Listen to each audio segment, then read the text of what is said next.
Salam sejahtera, terima kasih karena bersama dengan saya di Nazilin Unity Channel. Ini keputusan terkini siasatan terhadap Ismail Sabri Yaakob. Yang mengejutkan netizen ialah berapa puluh kali lagikah Ismail Sabri Yaakob akan disiasat oleh SPRM sehinggalah beliau akan didakwa.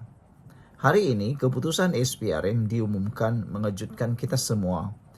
Ini apabila Ismail Sabri Yaakob memberi keterangan hampir 6 jam sekali lagi. Berapa kali lagi kah beliau akan datang? Ada beberapa kesimpulan daripada netizen hasil daripada kekerapan Ismail Sabri Yaakob datang menghadap SPRM dan juga tempo waktu lamanya dihadapkan atau menghadap SPRM. Bukan kali pertama, bukan kali kedua, bukan kali kelima Ismail Sabri Yaakob menghadap SPRM. Tapi lebih daripada 6 kali sudah dia menghadap SPRM dan tempo waktu dia menghadap pula begitu lama. Ada yang 7 jam, ada yang 6 jam, 5 jam. Apa yang mereka mau dapatkan sebenarnya daripada Ismail Sabri Yaakob? Ataukah sebenarnya terlampau banyak sekali yang perlu diselesaikan di soal siasat daripada Ismail Sabri Yaakob? Begitu rumit sekalikah kes yang membabitkan Ismail Sabri Yaakob ini sehingga ianya memerlukan masa yang terlalu panjang untuk disiasat berulang kali? Sebelum kita teruskan ulasan kali ini, jangan lupa saya pada masalah kencing manis, gout dan tinggi darah. Sila tekan butang produk yang ada dalam video ini. Beli cepat karena produk ini murah, berkesan dan sudah beribu-ribu orang yang membelinya, lulus KKM dan juga halal. Saudara, bekas Perdana Menteri Datuk Seri Ismail Sabri Yaakob telah selesai memberi keterangan kepada Suruhanjaya Pencegahan Rasuah Malaysia SPRM hari ini berhubung siasatan kes rasuah dan pengubahan wang haram yang dikaitkan dengan dirinya. Ismail Sabri tiba di Ibu Pejabat SPRM di Putrajaya pada pukul 10.55 pagi dan dilihat meninggalkan bangunan tersebut kira-kira pukul 5 petang selepas hampir 6 jam memberi keterangan kepada pegawai penyiasat. Ahli Parlimen Berai itu disiasat antara lain membabitkan perbelanjaan serta perolehan dana untuk promosi dan publicity program Keluarga Malaysia sepanjang tempoh pentadbirannya sebagai Perdana Menteri dari Ogos 2021 hingga November 2022. Kes berkenan disiasat mengikut peruntukan di bawah Akta SPRM 2009 serta Akta Pencegahan Pengubahan Wang Haram, Pencegahan Pembiayaan Keganasan dan Hasil daripada Aktiviti Haram 2001. Sebelum ini, Ketua Pesuruhjaya SPRM Tan Sri Azam Baki dilaporkan berkata, siasatan terhadap kes berkenan masih berada di peringkat awal dan setakat ini telah mencapai tahap antara 15 hingga 20%. Saudara-saudara sekalian, yang menjadi pertanyaan dan buah mulut perdebatan netizen di dalam ruangan media sosial ialah apa yang menyebabkan sebenarnya siasatan terhadap Ismail Sabri Yaakob ini begitu rumit sehingga berkali-kali dipanggil berjam-jam waktunya. Mungkinkah ada terlalu rumit perjalanan itu dibuat? Semata-mata mungkin mengaburi mata penguat kuasa. Entahlah, kita pun tak tahu, kita tunggulah keputusan tidak lama lagi. Sekian untuk kali ini, jangan lupa tinggalkan komen Anda, tekan butang subscribe, bye-bye. Salam sejahtera, terima kasih karena bersama dengan saya di Nazilin Unity Channel. Puak PAS, perangai pelacur mahu gabung dengan UMNO sebab nak rampas kerajaan. Laporan daripada Harapan Daily.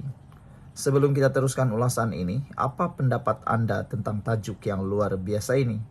Memang panas, tetapi pendapat Anda. Puak PAS perangai pelacur mahu gabung dengan UMNO sebab nak rampas kerajaan, kata pemimpin ini. Sejauh mana PAS tak sabar lagi nak rampas kerajaan? PRU 16 akan diadakan 3 tahun lagi.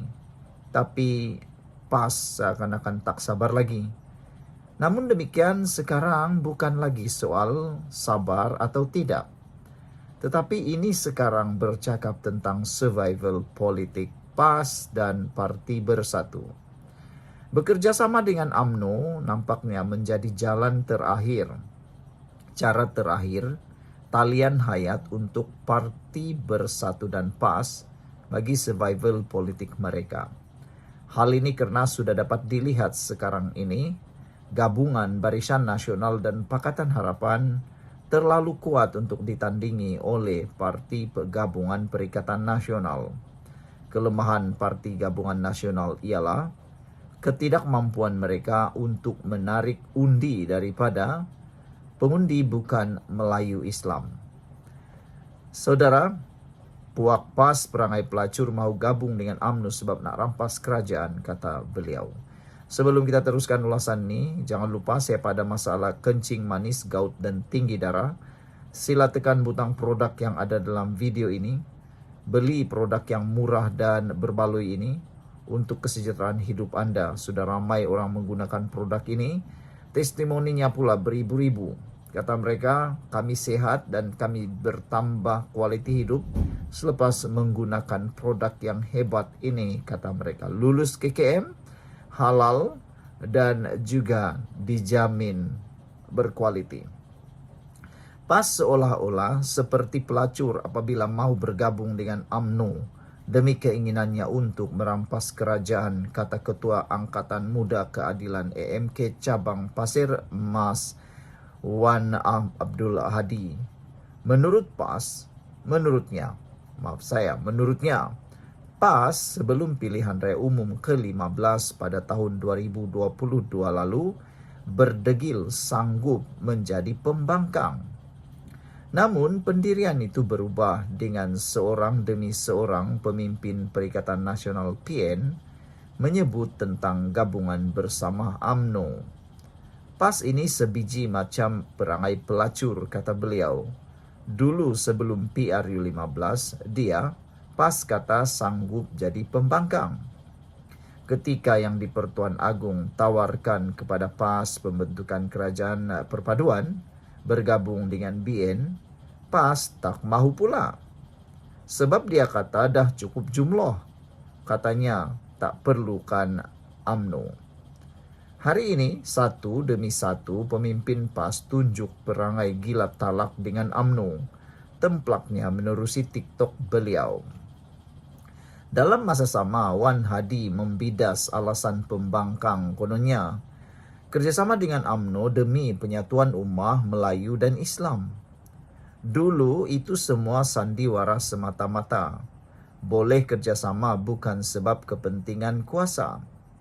PAS nak bergabung dengan UMNO kalau bukan sebab kuasa, sebab apa? Soal beliau. Nak bergabung dengan UMNO sebab nak rampas kerajaan. Itu bukan sebab kuasa ke? Tegasnya lagi. Justru beliau berpendapat akar umbi UMNO boleh menilai niat PAS kerana sudah tahu sejarah pengkhianatan PAS dalam kerjasamanya dengan UMNO sebelum ini. Apa yang PAS buat kepada UMNO? Sejarah pengkhianatan PAS terhadap UMNO. PAS menubuhkan Perikatan Nasional PN dengan bersatu dalam keadaan PAS masih bersama dengan UMNO dalam Muafakat Nasional MN tambah Wan Abdul Hadi lagi. Saudara, ini satu pendedahan yang luar biasa, yang hebat. Kata beliau, seakan-akan PAS ini sekarang macam apa dia kata, perangai puak PAS, perangai pelacur, macam mahu gabung dengan UMNO sebab nak rampas kerajaan, kata beliau. Tinggalkan komen anda, tekan butang subscribe. Jumpa lagi. Bye-bye.